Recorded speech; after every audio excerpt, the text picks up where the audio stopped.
Your Excellencies, distinguished ladies and gentlemen, Jambo. My name is Karungo wa Thangwa, Senator of the great county of Kiambu in Kenya. I'm also an active member of the Senate Futures Caucus, where we believe in foresight. Thank you for having me. The real test of leadership is whether we can think beyond term limits, beyond 5-year cycles, and plan for those who are not yet born. As we meet now, thousands of young Kenyans, Gen Zs and the youth are on the streets, not rioting, but remembering, mourning peers killed for demanding accountability and dreaming of a better nation. Their pain is real. Their message is global. A future that excludes youth is a future that will collapse. This moment is not isolated. It is a mirror reflecting how many governments treat young people. Heard only when they scream, included only after they bleed. Why? Because many governments don't think or plan long term. In Kenya, our constitution guarantees inclusion, but the reality is different. When it comes to education, and we all know, knowledge should be free, we offer bursaries to a few and call it equity, while millions drop out. That is not justice.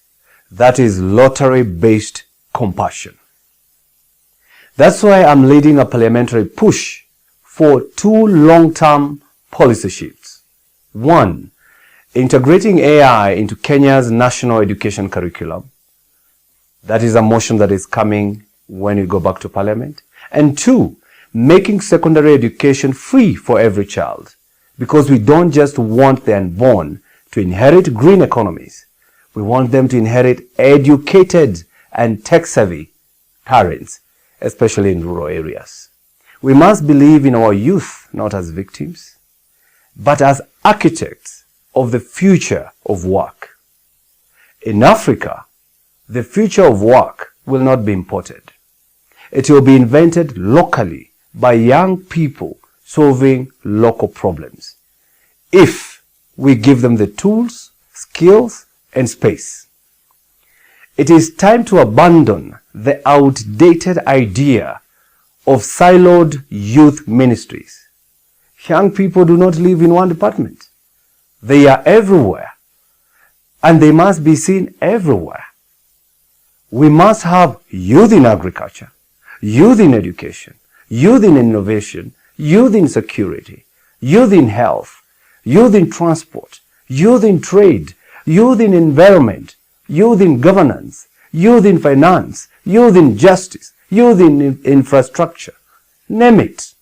In every sector, in every challenge, and in every solution, there is a youth who belongs. Every ministry must have a youth directorate.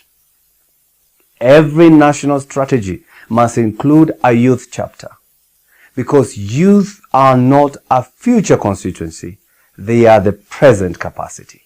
That's why I'm proposing that every government adopt future-oriented budgeting frameworks, allocating at least 10% of national expenditure to long-term youth development, digital literacy, green innovation, mental health, civic participation, inclusive education.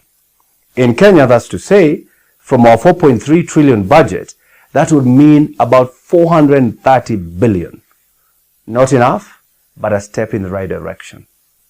I also call for the creation of a global compact on youth governance, a binding mechanism that ensures real youth representation at every level of policymaking and planning.